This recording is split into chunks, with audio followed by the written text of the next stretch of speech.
Olá, boa noite. Seja bem-vindo ao Jornal da Record. Israel lança ataques aéreos contra alvos militares no Irã. Com a volta da chuva no Brasil, Conta de Luz terá bandeira amarela em novembro. Agora, no Jornal da Record. Oferecimento: Crédito Bradesco. Dinheiro na hora em 3 cliques pelo app. Abrimos essa edição do Jornal da Record com novas informações sobre o ataque de Israel contra o Irã. Várias explosões foram ouvidas na capital do país, Teherã. Ainda não há registro de mortes ou feridos. Israel confirmou que os bombardeios são contra alvos militares e também disse que são as primeiras respostas contra os ataques do Irã desde outubro de 2023, já que o país é aliado do Hamas. No começo deste mês, o Irã também lançou cerca de 200 projéteis contra Israel. A ação marca uma nova escalada no conflito no Oriente Médio. Como Israel e Irã não dividem fronteira, as ofensivas entre os países acontecem pelo ar, com o lançamento de mísseis. Ainda segundo o porta-voz, como qualquer outro país soberano, o Estado de Israel tem o direito e o dever de responder à ofensiva. Estas imagens mostram o primeiro-ministro Benjamin Netanyahu ao lado do ministro da Defesa, Yoav Gallant, supervisionando os ataques. Agora há pouco, o Irã anunciou que suspendeu todos os voos no país. A Agência Nacional de Energia Elétrica anunciou que em novembro a conta de luz vai ficar mais barata. Vamos a Brasília com a Ariane Bittencourt. Ariane, boa noite para você. Conta pra gente de quanto deve ser essa redução.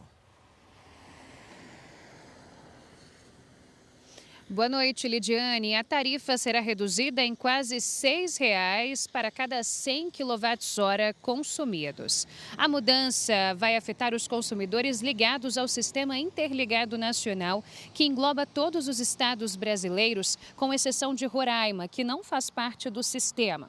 Em setembro, a tarifa de energia entrou no nível vermelho e em outubro chegou ao patamar mais alto por causa da seca histórica que afetou o país e deixou os reservatórios em níveis críticos. Para novembro, já que voltou a chover, a expectativa é de uma melhora nas condições de geração de energia, por isso a bandeira amarela. Ainda assim, segundo a ANEEL, será necessária a produção de energia extra através de usinas termoelétricas. Lidiane. Obrigada, Ariane, pelas informações. No segundo dia do Business 20, o vice-presidente e ministro da Indústria, Geraldo Alckmin, defendeu um comércio global mais justo, inclusivo e sustentável. O vice-presidente Geraldo Alckmin se reuniu com representantes internacionais e discursou no último dia do Fórum B20, braço empresarial que reúne 1.200 líderes de diversos setores. O fórum cria propostas para o G20, grupo de cooperação das maiores economias do mundo. Este ano, presidido pelo Brasil. A cúpula do G20 se reúne no mês que vem no Rio de Janeiro. Geraldo Alckmin adiantou que um dos principais temas defendidos pelo Brasil vai ser a necessidade de mudanças na OMC, a Organização Mundial do Comércio. O governo brasileiro, como anfitrião do G20, tem defendido um sistema multilateral de comércio que funcione plenamente. É vital para garantir que as regras sejam aplicadas de forma justa e que os fluxos de comércio e investimentos beneficiem tanto as economias mais avançadas quanto as mais vulneráveis. A OMC precisa funcionar para todas as economias, mas alguns dependem ainda mais dela. As mudanças na OMC também foram defendidas por representantes de outros países. A necessidade de enfrentar as mudanças climáticas sem penalizar os países mais pobres foi outro tema levantado no evento. Não é razoável que a gente, à luz da emergência climática, suba barreiras não tarifárias para produtos das empresas industriais dos países em desenvolvimento, que em função do seu desenvolvimento tardio, acabaram por preservar boa parte do ambiente, do meio ambiente, que as nações em desenvolvimento, mais desenvolvidas acabaram por consumir mais rápido em função do seu desenvolvimento mais acelerado. Sustentabilidade e inclusão também irão nortear boa parte das discussões da cúpula do G20. O governo brasileiro, os governos dos países do G20 e os membros do B20 estão alinhados.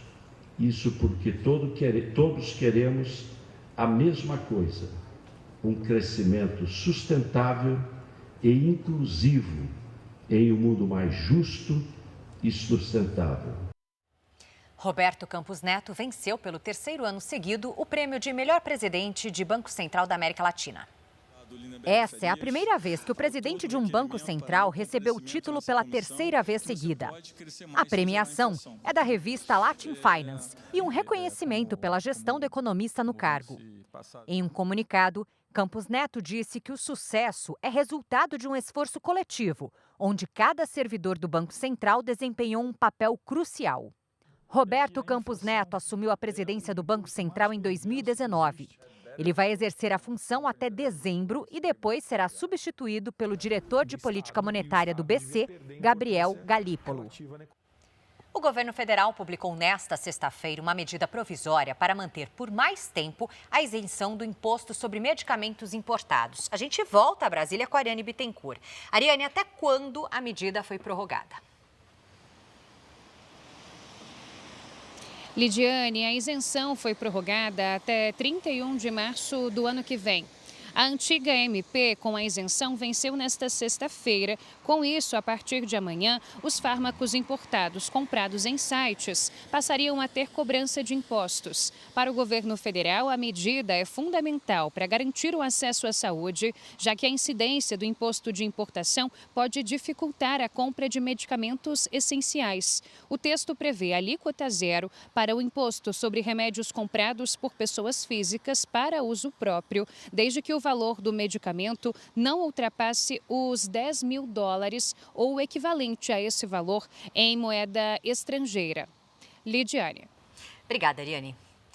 A recente apresentação de um robô humanoide capaz de executar tarefas complexas como os seres humanos gera debates sobre as implicações éticas e sociais da crescente interação entre humanos e máquinas. Imagine ter um assistente robótico capaz de limpar a casa, regar plantas e até servir bebidas. A capacidade dessas máquinas de aprender de forma autônoma desafia as concepções sobre trabalho, relações sociais e a própria natureza da humanidade. Num futuro bem próximo, esses robôs poderão estar presentes em muitos lares. Esses modelos lançados pela empresa americana Tesla custam a partir de R$111 mil, mais ou menos o preço de um carro de padrão médio no Brasil. Mas a promessa de maior produtividade e qualidade de vida levanta questões importantes, como impacto no mercado de trabalho e a possibilidade de aumentar a desigualdade social. Imagina um robô humanoide, como a gente está vendo aqui do lado, que ele vai ter uma capacidade de executar tarefas que hoje em dia só o ser humano consegue. Por outro lado, a gente precisa pegar a população que vai perder o emprego por conta dessa tecnologia e ensinar novas profissões, ensinar a construir robôs, a trabalhar com robôs, a programar robôs. Aqui no Japão, a falta de mão de obra e o fascínio pela tecnologia criaram um ambiente favorável para a integração de robôs na sociedade. Mas, como você pode ver, a aparência desses robôs é menos humanoide e mais focada nas funções específicas. Os robôs japoneses adotam uma abordagem mais funcional e menos provocativa do ponto de vista ético. A gente também tem que entender questões legais, questões jurídicas, como, por exemplo, um acidente provocado. Teve recentemente um caso de um robô-táxi, que era um carro autônomo, que atropelou uma pessoa. E aí, os investigadores foram analisar de quem é a culpa. É impossível prever o avanço da inteligência artificial. Empatia, por exemplo. Imagine um robô assistente social ou psicólogo. Uma máquina não tem como resolver questões que esses profissionais enfrentam no dia a dia.